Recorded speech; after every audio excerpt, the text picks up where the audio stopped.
PT Bukit Asam Tbk membukukan laba bersih sebesar Rp801,79 miliar pada kuartal 1 2026.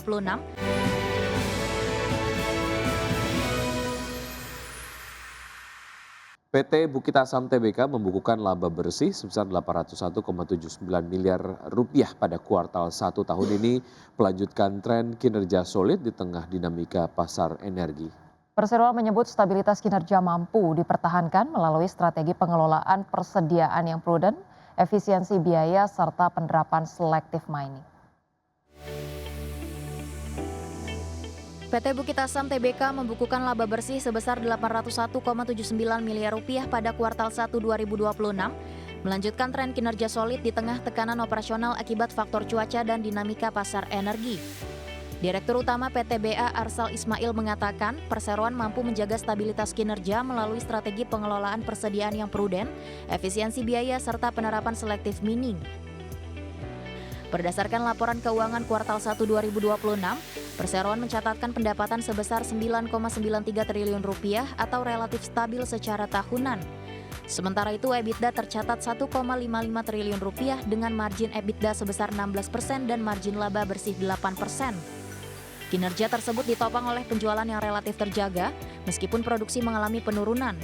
Volume produksi batu bara tercatat turun 22% secara tahunan, sementara volume penjualan hanya terkoreksi tipis 1%. Adapun komposisi penjualan hingga akhir Maret 2026 terdiri atas 53% pasar domestik dan 47% ekspor, dengan tujuan utama antara lain Vietnam, Bangladesh, India, Kamboja, dan Thailand. Di sisi biaya, beban pokok pendapatan tercatat Rp8,39 triliun atau turun 6% secara tahunan, sejalan dengan penurunan volume produksi dan aktivitas angkutan. Stripping rasio juga membaik menjadi 5,31 kali dari sebelumnya 6,42 kali. Berbagai sumber IDX Channel. Pemirsa, OPEC Plus menyetujui kenaikan produksi minyak yang moderat untuk bulan Juni 2026 yang menjadikan peningkatan bulanan ketiga berturut-turut. 7 negara OPEC Plus akan meningkatkan target produksi minyak sebesar 188.000 barel per hari pada bulan Juni mendatang. OPEC Plus menyetujui kenaikan produksi minyak yang moderat untuk bulan Juni. Namun kenaikan ini sebagian besar akan tetap di atas kertas selama perang Iran terus mengganggu pasokan minyak teluk melalui Selat Hormuz. 7 negara OPEC Plus akan meningkatkan target produksi minyak sebesar 188.000 barel per hari pada bulan Juni, peningkatan bulanan ketiga berturut-turut. Peningkatan ini sama dengan yang disepakati untuk bulan Mei dikurangi bagian Uni Emirat Arab yang meninggalkan kelompok tersebut pada 1 Mei.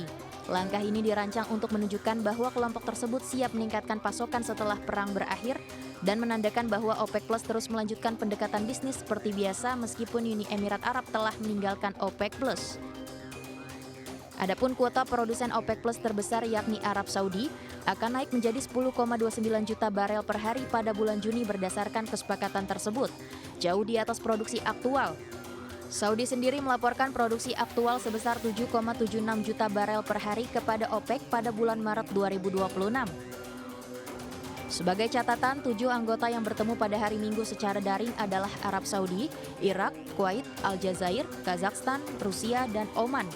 Dengan keluarnya Uni Emirat Arab, OPEC Plus kini memiliki 21 anggota termasuk Iran.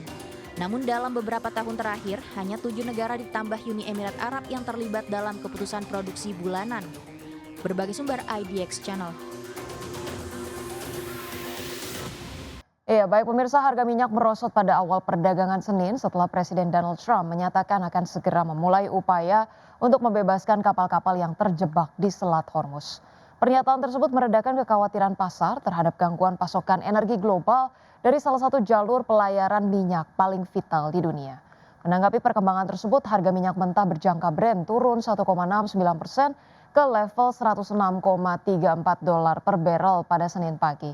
Sedangkan minyak mentah berjangka West Texas Intermediate terkoreksi 1,69% ke level $100,22 per barrel, di mana penurunan harga ini mencerminkan respon cepat pasar terhadap potensi meredanya resiko geopolitik di kawasan Timur Tengah.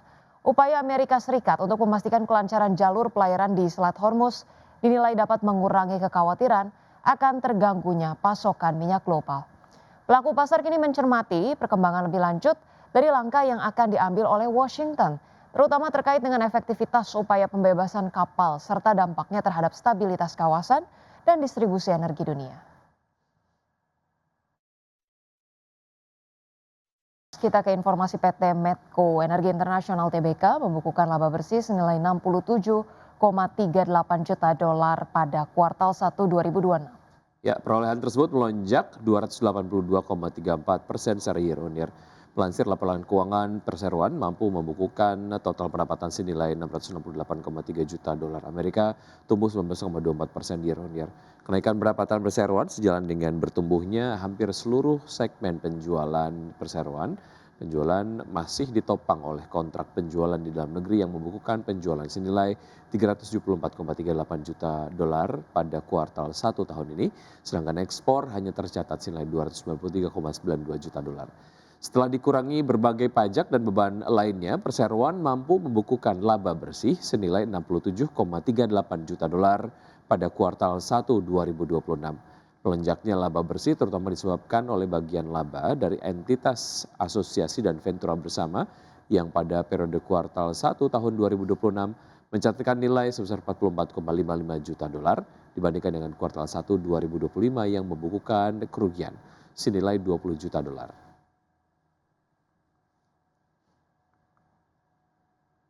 Pemirsa, PT Indofood Sukses Makmur Tbk atau Indef mencatatkan kinerja positif pada kuartal pertama 2026 di tengah tekanan global. Ya, meski laba usaha terkoreksi, perusahaan masih mampu menjaga pertumbuhan penjualan dan laba bersih.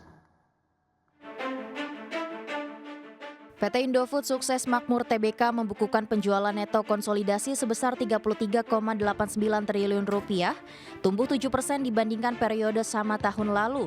Margin laba usaha juga tetap terjaga di level 19,3%, menunjukkan fundamental bisnis yang masih solid di tengah dinamika global. Meski demikian, laba usaha terkoreksi 6% menjadi 6,53 triliun rupiah. Penurunan ini dipengaruhi oleh lebih rendahnya laba kurs dari aktivitas operasional. Namun laba bersih yang dapat diatribusikan kepada pemilik entitas induk justru naik 9% menjadi 2,92 triliun rupiah.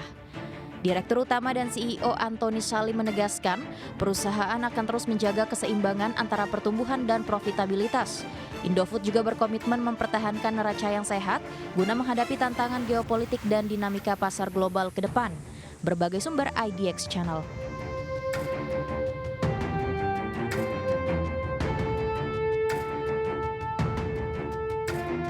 Selanjutnya pemirsa, kita ke bursa global. Dari bursa Wall Street, indeks S&P 500 dan Nasdaq naik ke rekor penutupan tertinggi pada hari Jumat pekan lalu, didorong oleh laporan laba yang kuat dan penurunan harga minyak mentah, sekaligus menutup periode kenaikan persentase bulanan terbesar dalam beberapa tahun terakhir.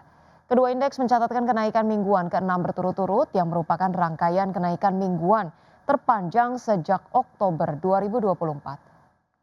Diketahui pemirsa, Dow Jones naik 0,41% menjadi 32.237. Indeks S&P 500 naik 0,56% menjadi 3.970 dan indeks Nasdaq Komposit naik 0,31% menjadi 11.823. Sementara itu pemirsa, bursa saham Eropa terlihat masih mampu bertahan di zona penguatan pada perdagangan Jumat dengan indeks Stoxx 600 yang ditutup naik 1,42% ke level 611,55. Selanjutnya indeks DAX Jerman terpantau naik 1,41% ke level 24.292. Di saat yang sama, indeks saham unggulan FTSE 100 Inggris ditutup sedikit lebih rendah terseret oleh kerugian pada saham-saham energi, kelas berat dan perusahaan farmasi AstraZeneca. Diketahui pemirsa, indeks FTSE 100 berakhir koreksi 0,1% ke level 10.363.